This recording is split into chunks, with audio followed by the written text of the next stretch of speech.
రాష్ట్రంలో ఈ రోజున వైకాపా నాయకుల వ్యవహార శైలి దొంగ నడుస్తున్నట్లుగా ఉంది.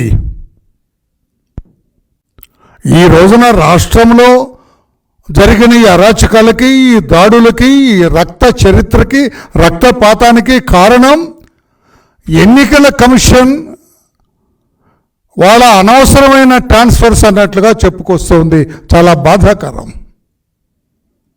అంటే మీకు జరిగితేనేమో అది బ్రహ్మాండంగా చేసినట్టు ఎన్నికల కమిషన్, మీకు వ్యతిరేకంగా ఏదైనా జరిగితే ఎన్నికల కమిషన్ అన్యాయం చేసింది అన్న. ఎలా అన్యాయం చేసింది? కొంతమంది తొలగించి ఆ ప్లేస్లో కొంతమంది ఎస్పీలని పోస్ట్ చేసింది. అంటే ఎన్నికల కమిషన్ సెలెక్ట్ చేసింది ఆ పేర్లు జగన్మోహన్ రెడ్డి గారు, సజ్జల రామకృష్ణారెడ్డి గారు. ఎవరిచ్చారు ఆ పేర్లు? వీళ్ళని పోస్ట్ చేయండి అని చెప్పి ఎవరిచ్చారు సార్? ఇదిగో డైరెక్టర్ జనరల్ ఆఫ్ పోలీస్. ఈ అధికారులు సరిగా పనిచేయటం లేదు. ఎన్నికల కమిషన్ వీళ్ళ మీద చర్యలు తీసుకోవాలి అని కోరింది director general of police. Director general అడిగిన దాని మీదట ఎన్నికల కమిషన్, ఎందుకంటే మీరు ఆధారాలు చూపించకపోతే నమ్మరు కదా మీరు, ఎలక్షన్ కమిషన్ డీజీ గారు ప్రపోజ్ చేసిన ప్రతిపాదనలన్నీ అంగీకరిస్తూ వాళ్ళ మీద చర్యలు తీసుకున్నారు.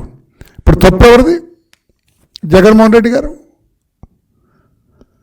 గతంలో ఒకే రోజు డీజీపీని, చీఫ్ సెక్రటరీని, ఇంటెలిజెన్స్ డీజీని, పలువురు ఎస్పీలని 2019లో ట్రాన్స్ఫర్లు చేస్తే, ఆ పదవుల నుంచి తొలగిస్తే అబ్బో ఎలక్షన్ కమిషన్ బ్రహ్మాండంగా చేస్తుందన్న జగన్మోహన్ రెడ్డి గారు ఈ రోజున ఒక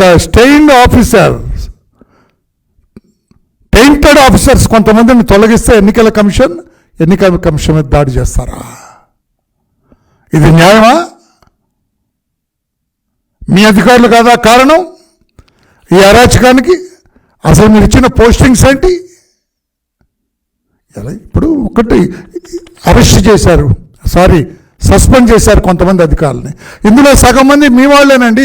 కులం పేరు చెప్పడానికి నేను చాలా బాధపడుతున్నాను. మీరు రేట్ చేశారు కనుక, మీరు నర్సరావుపేట ఎస్పీ కులం గురించి మీరు మాట్లాడారు కనుక నేను మాట్లాడుతున్నా. కులం గురించి మాట్లాడటం మా పార్టీ నైజం కాదు, మా పార్టీ పద్ధతి కాదు. సస్పెండ్ అయిన ఈ పనికిరాని అధికారులుగా లిస్టు కాబడిన 12 మందిలో 6 మీ కులం వాళ్ళే. ఇప్పుడేం సమాధానం చెబుతావు జగన్మోహన్ రెడ్డి గారు? కులాల గురించి మీరు ఎలుగెత్తిన మాట్లాడినట్టుగా, అబద్ధాలు అసత్యాలు మాట్లాడినట్టుగా ఎవరన్నా గతంలో మాట్లాడారా?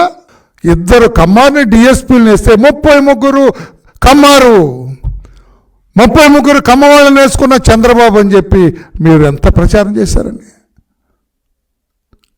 ఎంత గగ్గోలు పెట్టారండి. అదే మీరు ముఖ్యమంత్రిగా మీ శాసనసభలో 2 కమ్మారు డిఎస్పీలు అని చెప్పారు మీరు సభానాయకుడిగా ఉన్నప్పుడు. ఎంత సిగ్గుచేటు! దీనికేమి సమాధానం చెబుతారు? అందుకే నేను అన్నాను, దొంగ నడుస్తున్నది మీకు బాగా సూట్ అవుతుంది జగన్మోహన్ రెడ్డి గారు. ఈ తొలగించిన అధికారులందరూ ఏం చేస్తున్నారండి? వీళ్ళ బతుకులు ఎవరికి తెలియవండి? డీజీపీ రాజేంద్రనాథ్ రెడ్డి గారు ఎక్కడ కూర్చుంటున్నారండి? పిఎస్ఆర్ ఆంజనేయులు గారు ఇంటెలిజెన్స్ అడిషనల్ డీజీ ఎక్కడ కూర్చుంటున్నారండి? కొల్లి రఘురామరెడ్డి గారు ఎక్కడ కూర్చుంటున్నారండి?